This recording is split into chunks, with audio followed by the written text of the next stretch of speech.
This is the Everyday AI Show, the everyday podcast where we simplify AI and bring its power to your fingertips. Listen daily for practical advice to boost your career, business, and everyday life. Google just released more AI updates than I can even count, right? So at their I/O conference about now a week ago, Google announced literally AI everywhere in almost every single product and service that they offer. So today we're going to be doing a little bit of a deeper dive and talk about what's good, what's bad, and what just has us scratching our head and saying WTF. All right, so we're going to be going over in depth a little bit more today on the Google I/O conference and talking about what it all means and a little bit more on everyday AI. So what's going on, y'all? My name is Jordan Wilson and I'm the host, and this show, it's for you, right? So this is a daily live stream podcast and free daily newsletter helping people like you and me not just learn generative AI, but how we can leverage it to grow our companies and to grow our careers. So if that sounds like you, first of all, thank you so much for joining us. Always appreciate hearing from you all. So if you are new here, we do this live every single weekday, Monday through Friday, covering the latest in AI news. And speaking of the latest in AI news, you can always catch that in our newsletter as well. So make sure you go to youreverydayai.com, sign up for that free daily newsletter. All right, let's start as we do every day, going over what's happening in the world of AI news. So NVIDIA showed some staggering growth on its earnings call. So NVIDIA reported their net income in the first quarter of 2024 rose over sevenfold compared to a year earlier, reaching $14.8 billion, with revenue more than tripling to $26 billion. Yeah, like sevenfold. That's nuts. So NVIDIA CEO Jensen Huang foresees a new era of AI factories powered by NVIDIA chips designed to accelerate the production of artificial intelligence. So NVIDIA's early investment into AI technology has propelled its hardware and software in AI applications, gaming, automotive, all over the place, right? And as we talk about here on the show a lot, demand for NVIDIA's specialized GPU chips that power generative AI has soared due to the need for generative AI systems among tech giants like Amazon, Google, Meta, Microsoft, etc. Also, with NVIDIA's chips making such a huge profit, they are now planning to release new chips every year instead of every 2 years. So updating their production cycle, pretty big news there. All right, next, what's going on in the world is Meta may be looking to acquire an AI agent startup, according to reporting from The Information.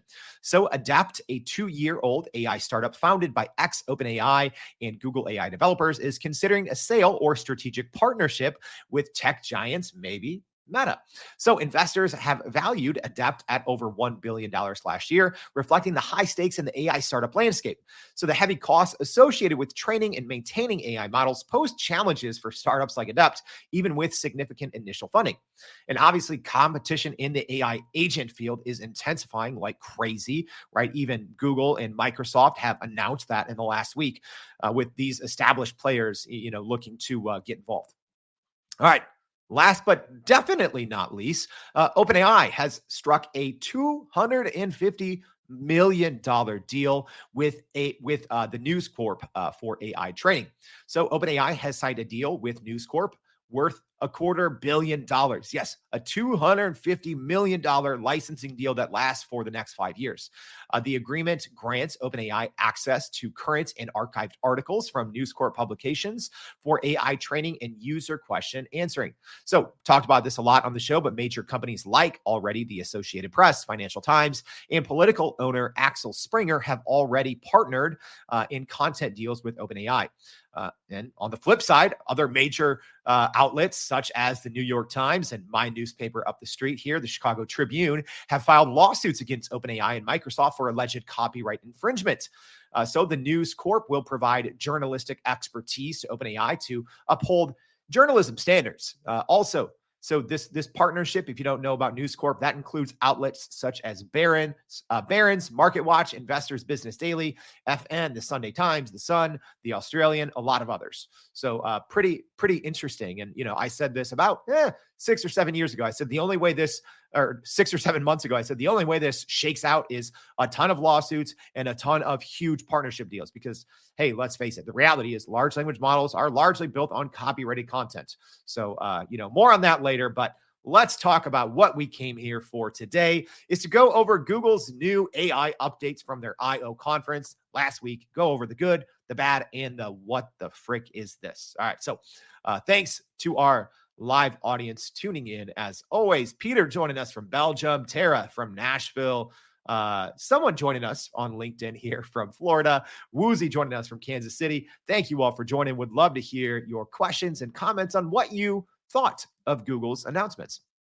So let's just start with a recap, right? So if you didn't catch our newsletter last week where we recapped it all, let's just go over what was kind of announced, because yeah, it was a lot. Like I started at the top of the show, it was maybe too much AI, right? And that's a lot for me to say. I like AI everywhere, but I'm like, yo, is this too much?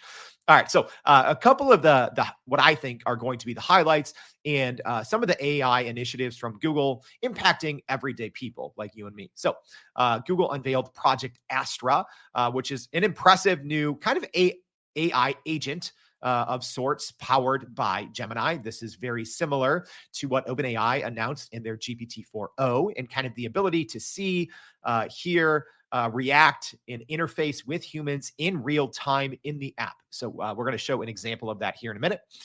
Google also announced enhancements to Gemini models, including Gemini 1.5 Pro with between 1 and 2 million tokens of context, right? One thing Google is absolutely crushing right now is the context window. Also, they announced Ask Photos powered by Gemini. It was revealed for Google Photos, providing enhanced photo memory summaries, which I thought was a pretty cool piece there. So if you use Google Photos, I do. Once this is released, you'll essentially just be able to talk or ask Google Photos to, like, let's say, hey, I want to see, my pictures of my cat, growing up over the years, right? And once it identifies, hey, this is your cat, it's going to show you, and then you can ask questions, right? Like, where has my, what toys has my cat played with over the years, or whatever you might use it for, right? That's a fun example, but imagine what that could do for, even business, all right? Like your screenshots, if you're taking pictures, out on a construction site or something like that, pretty big. So I do think Ask Photos will be a pretty popular feature. So Google announced the rollout of Gemini Nano with multimodality on Pixel phones. So yeah, a lot of this, geared toward edge AI on Samsung devices and Pixel phones. Android 15, another huge one, was presented with AI-powered search with Gemini as the new AI assistant and on-device AI for new experiences. Yes, so that cannot be overlooked. So, everything that we're kind of talking about with, Apple working on in the future, well, Google already just announced it, right? I would say that at least for smartphone dominance, I do believe that's Apple, right? Or maybe, I don't know, maybe I live in a bubble here in the US, living in a big city like Chicago, but I don't really know anyone personally that has an Android phone. I'm trying to think, maybe like a cousin or something like that, but basically everyone I know has an iPhone, which is why people are looking, at WWDC in June for Apple to see what they announced. But hey, Google just did it, right? So Google just announced Edge AI. It's already been rolled out in a phone. I believe it was the S24 a couple of months ago. But talking about Android 15 here, bringing it to the operating system. Google also announced Gems, which are customized versions of Gemini, its large language model for specific tasks. So more or less, this is GPTs. This is the version of GPTs that the world has already had access to inside of OpenAI's ChatGPT, essentially creating a version of Google Gemini with some specific features, specific requests, etc. So calling that Gems. So that I think is going to be pretty big. Also, Google demonstrated Google AI Teammate, a virtual teammate for work tasks. So we saw something similar with Team Copilot from Microsoft this week. So Microsoft just had their Build conference, which is actually wrapping up today, I think is the last day. So Microsoft announced something similar, but we really are moving into this space now where you are literally assigning an AI, right? Like to your teams. Like it has a license, you grant it access to certain software. Think of it like, if you've ever managed, network access or something like that. It's literally giving an AI a seat on your team and giving it access, to, depending on if you're using, Google Workspace suites of product, obviously now you have that with, this new kind of virtual teammate, within Google AI Teammate. Similarly for Team Copilot that Microsoft just announced as well. Also, updates to Google Workspace were highlighted, integrating Gemini to enhance efficiency at work. Yeah, just about every Google Workspace product, they announced some new AI feature, some Gemini integration. Don't have time to go over them all. Google has like dozens of products and they rolled it out. They rolled, AI integration or Gemini integration into just about everything. Also, new features for Google Search were introduced, leveraging generative AI for what they're calling organized search results. And that's actually gotten some kind of mixed reaction so far, which has been kind of interesting. And we'll share about that in today's newsletter as well. Two other things worth noting. I think Google revealed Vio, a text to video generator, and Imagine 3, an AI image generator. So Vio, will in theory be a competitor to Sora. And I do think the quality we saw from Vio was pretty good, right? Probably better than what we've seen from companies like Runway, Pika Labs. But I would say still very far behind OpenAI's Sora.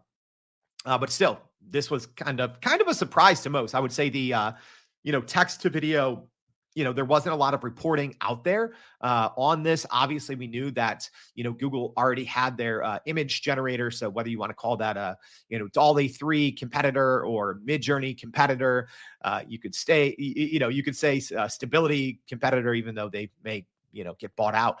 But still, so Imagine 3, some updated image capabilities, text to image within Google Gemini, and Vio. Vio is not released yet. And then Lyria.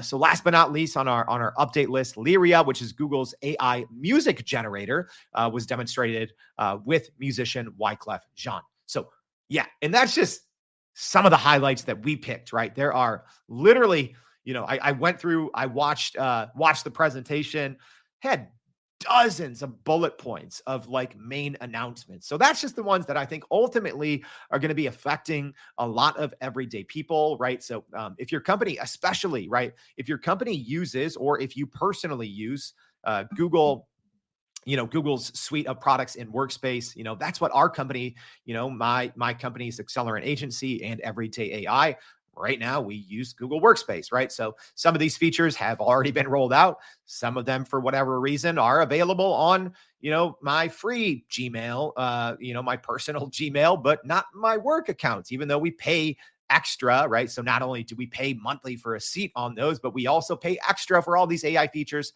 and they still haven't rolled them out. So more on that here in a bit. But, I'm curious from our, live stream audience, what are your thoughts so far on the Google Gemini, the Google's I/O announcements, literally sprinkling AI everywhere? I'm going to go over now what I think is the good, the bad, and the WTF. But, I'm curious from you all, or if you have questions, get them in to our podcast audience.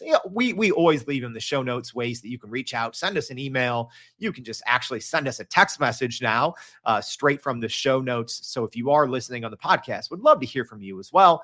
And, we'll probably feature some of our favorite comments or feedback in today's newsletter. So let's just go ahead and let's talk a little bit about the good, the bad, and the what the frick. All right. So the good, Project Astra, right? So Project Astra, I'd say, was the headlining feature because it was something that I think at the time was competing directly with OpenAI, right? So OpenAI, obviously, and we covered this, well, maybe not obviously, let me tell you. So, essentially, Google had their I/O date set 3 months prior. 3 days prior, OpenAI came and sprung a quote unquote surprise announcement, even though it was kind of reported the day before Google, right? And one of the big things that OpenAI released in its new GPT-4o model is what some people are calling, her. There is no name for it. We're calling it kind of Omni Live. But, that's the GPT-4o is for Omni. So we call it Omni Live. They didn't give it a name. OpenAI didn't, but essentially it's the same thing here as Project Astra. So this is a new way to interact with generative AI, with large language models. And essentially it has the ability, Project Astra, to see things in real time. And to also, you can interact with it in real time, ask it questions. Essentially think of, how you FaceTime someone. Imagine FaceTiming an expert via a large language model. It can see what you see in real time, identify objects. You can talk to it. It can hear you. It can process, tap into, the large language model and spit back answers. So think of no matter, there's so many applications for a Project Astra type product or, an Omni Live product in our everyday lives. But I think maybe it'll make sense once we play a little bit of a clip here. So I do hate, and people might roll their eyes at me. I do have to preface this, right? Which I feel kind of bad doing because I'm not ragging on Google. However, we did see in December when Google announced Gemini, they released a marketing video, and it turns out that most of it was a fib. Most of it was made up. Most of it was overly produced. And Google, they lied, right? I can say that because just about every news organization literally said Google lied, Google, deceptive marketing, whatever you want to say. So I do have to say that out loud. And it feels like I feel bad saying it because, I don't want to come off too biased, here on the Everyday AI show. But, ever since that happened, right? You have to take everything. I'm sorry. You have to take everything that Google does with a grain of salt, right? So if you missed that whole situation, when Google announced their Gemini model, they showed this marketing video that essentially was Project Astra. It showed that Google Gemini had the ability to kind of see and interact with it in real time, which it didn't. And then later they kind of released a paper that said, oh, actually it wasn't live. We just took all these screenshots and then humans did a bunch of text prompting based on these screenshots over and over and over to produce the result. And then, we essentially did some nice marketing and made it kind of look real time, right? Which it wasn't. So I have to say that because, again, Google says that this is, all, 1x unedited, but yet you have to preface this, right? So I don't 100% trust Google. I don't know if I'm alone in that. Maybe someone else out there doesn't. But still, I have to put that out there before I show the live stream audience this and also on the podcast. So I'm going to just preface this here real quick. I'm not going to play the entire piece here. All right. So here's what we have. I'm going to play just about maybe 45 seconds of it. So this is showing this Project Astra. So like I said, the ability for Google Gemini to essentially see, to hear, and for you to interact with it in real time. So they said this is in real time. So someone is using Project Astra, and let's just go ahead, take a watch, take a listen. We're going to let it go a little bit here. Okay, let's do some tests. Tell me when you see something that makes sound. I see a speaker, which makes sound. What is that part of the speaker called? That is the tweeter. It produces high-frequency sounds. Give me a creative alliteration about these. Creative crayons color cheerfully. They certainly craft colorful creations.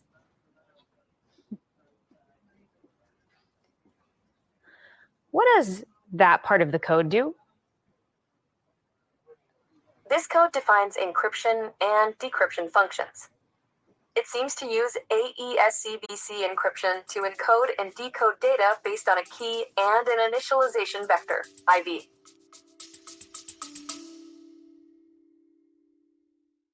Are you still running in circles trying to figure out how to actually grow your business with AI? Maybe your company has been tinkering with large language models for a year or more, but can't really get traction to find ROI on Gen AI. Hey, this is Jordan Wilson, host of this very podcast. Companies like Adobe, Microsoft, and NVIDIA have partnered with us because they trust our expertise in educating the masses around generative AI to get ahead. And some of the most innovative companies in the country hire us to help with their AI strategy and to train hundreds of their employees on how to use Gen AI.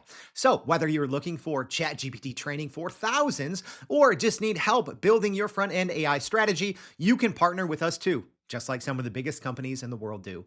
Go to youreverydayai.com/partner to get in contact with our team, or you can just click on the partner section of our website. We'll help you stop running in those AI circles and help get your team ahead and build a straight path to ROI on Gen AI.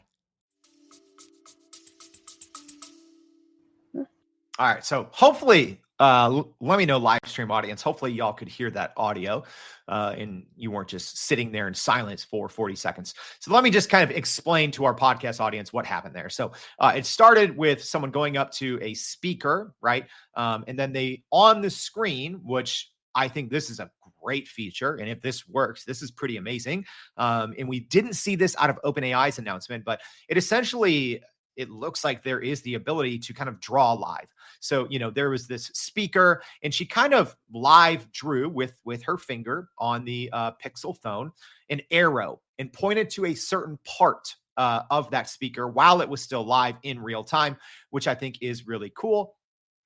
Next, she didn't say this, but the thing she was asking for creative, like alliteration, was a jar full of crayons, right? And then it said, creative crayons color cheerfully. They certainly craft colorful creations, right? So showing it a jar of crayons and, responding reportedly in real time. And then last but not least, it looks like one of her coworkers was at the desk there writing some code. And then that's what she said, what does this part of the code mean? And then Gemini via Project Astra said, this code defines encryption and decryption functions, etc. So there's a couple other examples of Project Astra that just actually dropped about a day ago. So really all we had was one or two examples early on, but a couple more have dropped, and we'll share those in the newsletter today as well. All right, so I'll say the good right away.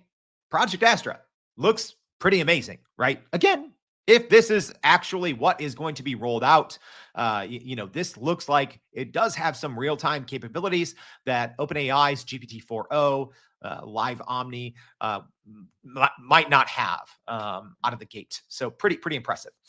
Something else that I think was good, Vio. Yeah. So let's take a look at this. So similarly, I'm just going to play just a portion. So again, Google says this was all created, with Vio all stitched together. So let's just take a quick look. I don't even know if this has sound. It doesn't matter. It's just visuals. So I'm going to try to do my best to kind of explain what's going on here. All right. So let's go ahead and click play. I forgot if this even has sound. All right. It doesn't have sound, so I'll kind of narrate it. So we have kind of what looks like a drone shot over like a neon type city. The visuals look pretty crisp. This shot looks very smooth. All right. So now it's speeding up, and it is almost like you're kind of flying through a city. That goes straight into this, futuristic kind of Tron looking, race scene, again, in a futuristic city. That seems to be the theme here. A lot of neon lights, futuristic city. But again, this video presumably was all from text prompts.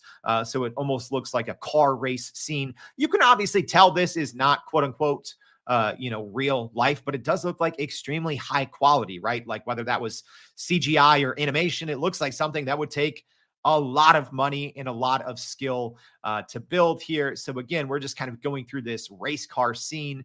And now it does look a little more real life. So now it is a driving through a city in the daytime, where the first two scenes of this looked more like CGI, things like that. And then they share the prompt here, the text prompt that they said created this, which was, a fast tracking shot through a bustling dystopian sprawl with bright neon signs, flying cars, and mist, blah, blah, blah. So that's all on the screen there. And we'll make sure to share the link to this in the newsletter as well. So Vio, I think was pretty impressive. So, I'm curious for our live stream audience. Were you impressed with Vio and with Project Astra? I personally was, right? Again, I have to take things with a grain of salt with Google, but it seemed like there was a lot of hype, right? Especially with OpenAI's Sora. It kind of shook, if I'm being honest, right? It shook the internet, right? I mean, it was on cable TV, right? Hollywood was reacting to it. There's the story where, Tyler Perry had a, 8 or 9 figure expansion to his studio that he reportedly put on hold because of after he saw Sora, right? So I do think that there was a lot of eyes and ears and news coverage even on OpenAI Sora. So I don't think that Vio is really as good quality wise. It doesn't look like it, but it's still pretty good, right? I would say, again, Sora is in its own category, but it looks like right now, at least what Google decided to show was pretty well ahead of every other, at least publicly available text to video or photo to video product out there, such as Runway and Pika Labs. So, this Vio product actually looks pretty good. So I'm surprised. Again, Google just dumped so much. So I think so many things are being overlooked here, right? So I think that's important to point out is, there is, and reasonably right, and I think rightfully so, a lot of hype and a lot of attention on Sora, but Vio literally just flew under the radar like that futuristic car in that scene. Another good thing that I like is gems.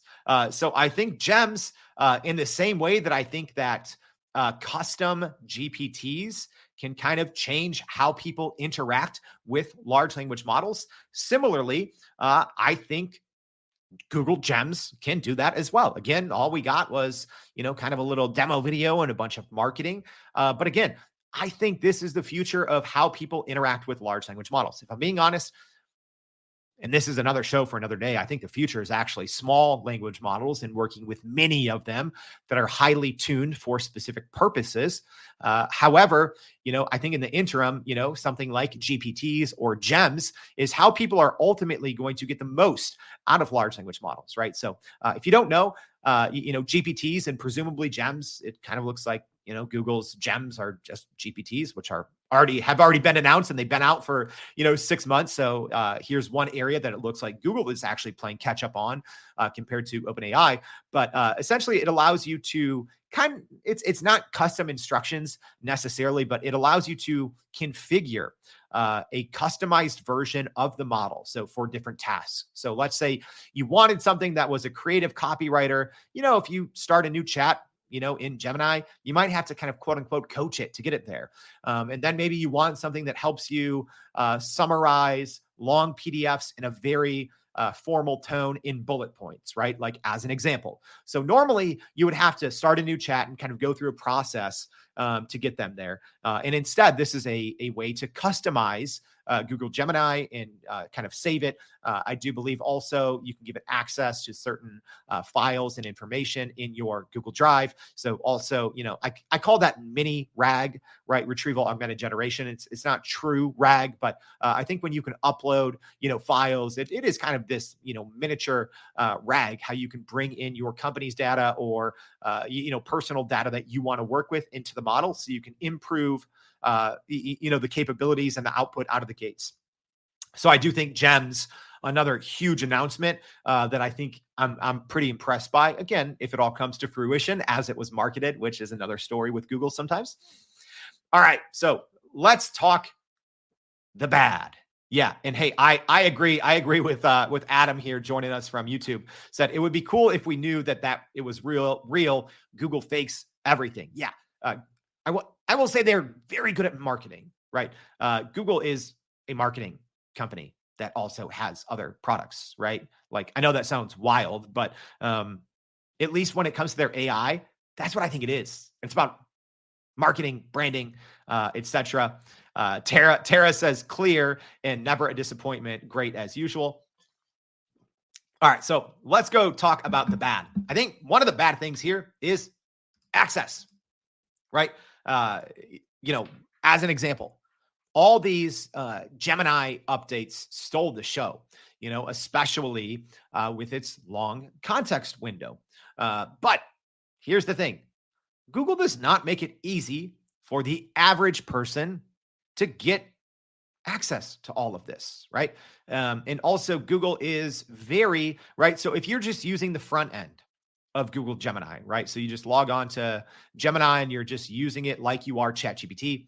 Google is not very clear about what capabilities of Gemini you're actually getting. Another thing is they were, especially when it first came out, they were changing the name constantly. It was Gemini Advance, and then it was, I think, Gemini Pro, and then they started using Gemini Ultra versus Pro, and then they took that away and went back to Advanced, right? Like from a branding and even knowing what you're getting access to from the front end of Gemini, Google does not do a good job, if I'm being honest, right? I think OpenAI and Claude, do a much better job. They say, oh, here is GPT-4. You are selecting the model. Here are, or GPT-4o. Here are the capabilities, right?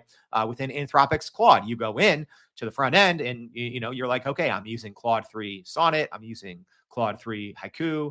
I'm using Claude 3 Opus, and you know what you're getting. That's the thing. The access to all of this, Google makes a big deal and they just say, oh, Gemini, 1.5 Pro, 1.5 Ultra, whatever, right? And 1 million tokens, 2 million tokens. That's huge, right? But here's the thing. You don't have access to that. The everyday person doesn't. You got to be not a little bit of a dork, but you got to be a little bit of a dork to access all of that, right? So, sharing this here on the screen for my live stream audience. But if you want access, and, they even kind of announced a newer, faster, lightweight model called Gemini 1.5 Flash, right? Which is supposed to be lighter weight, faster than the kind of 1.5 Ultra or 1.5 Pro, whatever they're calling it today.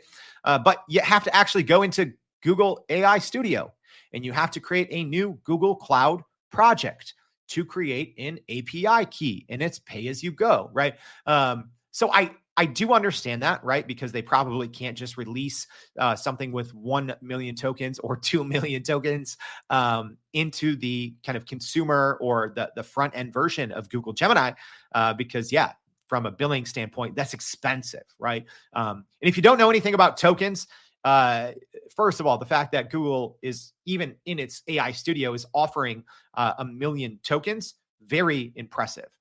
It is. So, as an example, let me just very quickly talk about, what that means, because it is big. It's impressive. But essentially, if we compare it to ChatGPT, so right now on the front end of ChatGPT, you have a 32,000 token memory. So what that means after about 26,000 words or so, ChatGPT is going to start forgetting things, right? So it doesn't have a very good memory.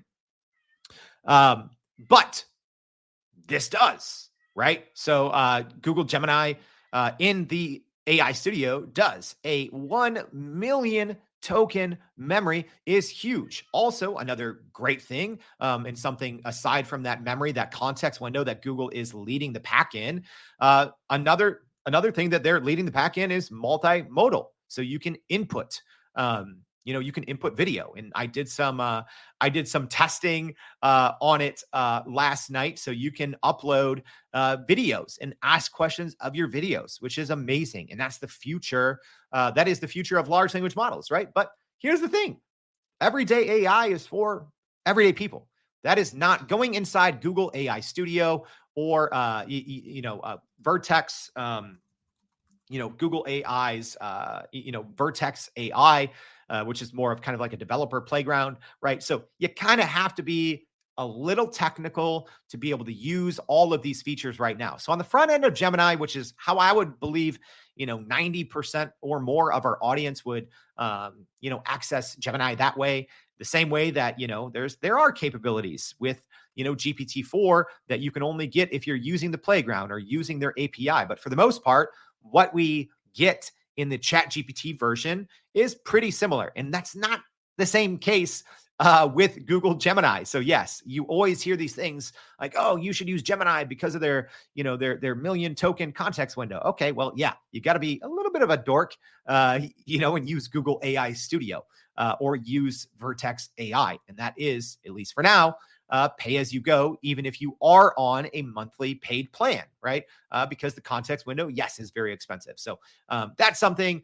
The access to all of these features right now is bad. And it's not just that, right? The vague release dates also related to access, right? So let's talk a little bit about that. Hey, Gemini 1.5 Pro with this 2 million context window. When they said release date, all they said is private preview, and there's no specific date provided. Ask Photos in Google. That looked awesome. No specific date provided or mentioned at the I/O conference. Project Astra, there was no date given, right? So I think a lot of these kind of headlining features, one thing that I think was kind of bad about that announcement is they didn't do a good job of saying when we were getting all of these features or if they were going to be publicly available, right? Which again, I think goes to Google is just, I think they are more marketing right now than they are like meat, if that makes sense, right? There's not a lot of meat on the bones right now. It's just a lot of marketing. So yeah, they obviously, if you watched Google's I/O like I did, it seems very impressive, right? But when will we get access to all of this? Or will we? Or will it only be available for developers, right? Or might it be another year or two? So that's the other thing, right? So yes, OpenAI, when they had their announcement, they didn't roll out everything, but one of the main things was their model last week, GPT-4o, and they rolled that out immediately for paid users. Like literally, I had it within an hour, right? And they said, hey, the rest of these features, kind of this live Omni and the desktop app, will be rolling out in the coming weeks, okay? So although they didn't give a specific date, GPT-4o was available almost immediately to paid users. And then they at least said, hey, all these other features are going to be rolling out in the coming weeks. Microsoft, similarly, at their, build conference, I think they were a little bit better. They gave a date. Hey, a lot of these, Copilot plus PCs, June 18th. A lot of these features, June 18th. They gave a hard date. So I don't know why Google has always struggled with this. But actually, as we get into the WTF, we're going to get in there because I think the branding, the marketing, the branding and the marketing focused execution and discoverability were just head scratching, right? Legitimately head scratching. All right, so let's go over some of the WTF stuff here, right? And I know this has just become a joke, but Google said AI more than 140 times in its Google I/O keynote. And they kind of made a joke. They made a joke about it, right? So Google CEO at the end said, oh, I know there's a meme last year at our conference about how many times we said AI. And, we actually had AI count how many times we said AI this time. And they put it up on the screen and everyone laughed and clapped. All right, well, I get it. But also, I think companies need to start focusing less on all this buzzwords, right? I mean, same thing, like we've actually covered this on the show before, looking at earnings calls and looking at how much more the terms AI, large language models, generative AI are being announced. But again, it was just so scripted, right? Google's announcement, especially compared to, in 9 days, we essentially, it's kind of like the NBA finals week of AI, right? This week. So in 9 days, we had big announcements and big events from OpenAI, from Microsoft, and from Google. And out of those three, Google's just, it almost seemed like it was done by AI. It was overly polished. It was very robotic. It was almost like overly sanitized, if that makes sense. Which again, I think one thing about AI, it's trust, right? And I don't know. I don't have a ton of trust with Google right now in their AI products. It seems overproduced. It seems like marketing. It seems robotic. It doesn't seem friendly. It doesn't seem inviting. Again, maybe that's just my personal opinion. And, hey, I mean, also, am I a little biased? Sure. Because, even this podcast, this live stream, it's unscripted, right? Yeah, I sometimes have slides and notes, but it's unscripted. It's unedited, right? Yeah, I make a lot of mistakes sometimes. But I think, especially when it comes to AI, I think you need that ability to seem human. You need that relatability, right? We saw it even in OpenAI's announcement. They did it live. They demoed it live, right? And there were some hiccups. There were some things that went wrong, which I think, though, is relatable. And people need to understand, large language models, AI, a lot of it's generative, and it's normal to have things go off track. So when Google had this overly polished, overly marketed, very robotic presentation, I don't know. To me, rubbed me the wrong way. Didn't like it. And they just were saying AI like every third word. Also, pretty interesting, and this kind of went a little viral. So someone named Scott Jensen, who was a former employee of more than a decade here at Google. I'm going to share this, and this came out kind of just right after Google's I.O. So what he said in his LinkedIn post that went super viral said, "I just left Google last month. The quote unquote AI projects I was working on were poorly motivated and driven by this panic. As long as it had AI in it, it would be great." And then saying it is stone cold panic that they are getting left behind and it's not being driven by user need. And that's kind of at least the takeaway that I got from Google's I.O. announcements, right? They're seeing things that OpenAI is, released. I mean, they obviously know they have inside information. They hire, employees from all the other companies. So I'm sure they know what other companies are working on. And it just seemed like a bunch of marketing.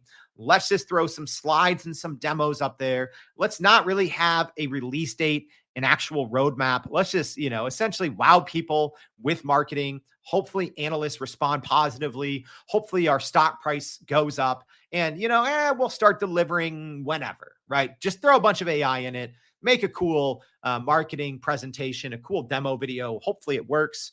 Whether it's all real, live, unedited, I'm not sure. Is it 1x speed? I don't know. Right. But that's just kind of the vibe that I got. And, here you have a veteran Google employee who said that he worked on AI projects and he had been working at Google for more than a decade, said it. It said it was just driven by panic. And hey, as long as there's AI in there, it's going to be good. So I don't know. I kind of had this same feeling. And, Scott in his post, which we'll link to in our newsletter as well, said, it's not, he said, it's not just Google. He said, Apple is no different. All right, here's another thing, discoverability. This is one thing, it really irks me with Google. First of all, they change names for things all the time, right? So I don't know, maybe something wasn't working very well, and then they, needed to give it a quote unquote facelift, and they need to make it better, etc. But an example, Google Gems, right? You want to go find more information on Google Gems. Even Google search can't find it easily because when you search in Google Gems, you get an autocorrect that says Google Games, right? And you got to scroll quite a bit to find information about Google Gems, which I think is going to be one of its biggest announcements coming out of this is Google Gems. I think that's going to make Google Gemini actually usable for a lot of people. Right now, I don't think Google Gemini is a good model.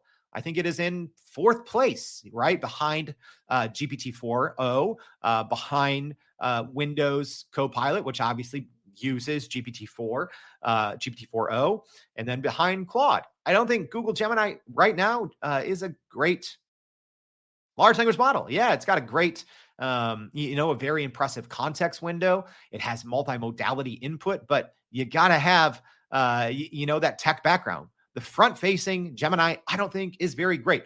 So I think Google Gems, the ability to quickly kind of make it better for your own use case and then reuse it via this Gems is huge. But if you want to go find information on Google Gems, you really got to do some digging. So I think even discoverability, right? When Google is constantly changing its branding, changing its marketing, changing names, and then you go look for something and you can't even find it on Google's own search engine, pretty bad. And hey, for a laugh, go into Google Gemini and ask Google Gemini about all of these individual products. And yeah, you're going to laugh about it. Much better results in ChatGPT, by the way.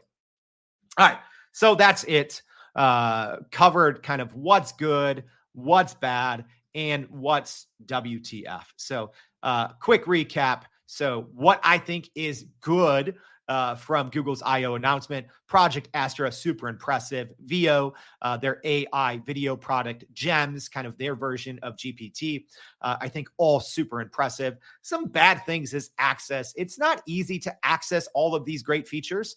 And also the vague release dates, right?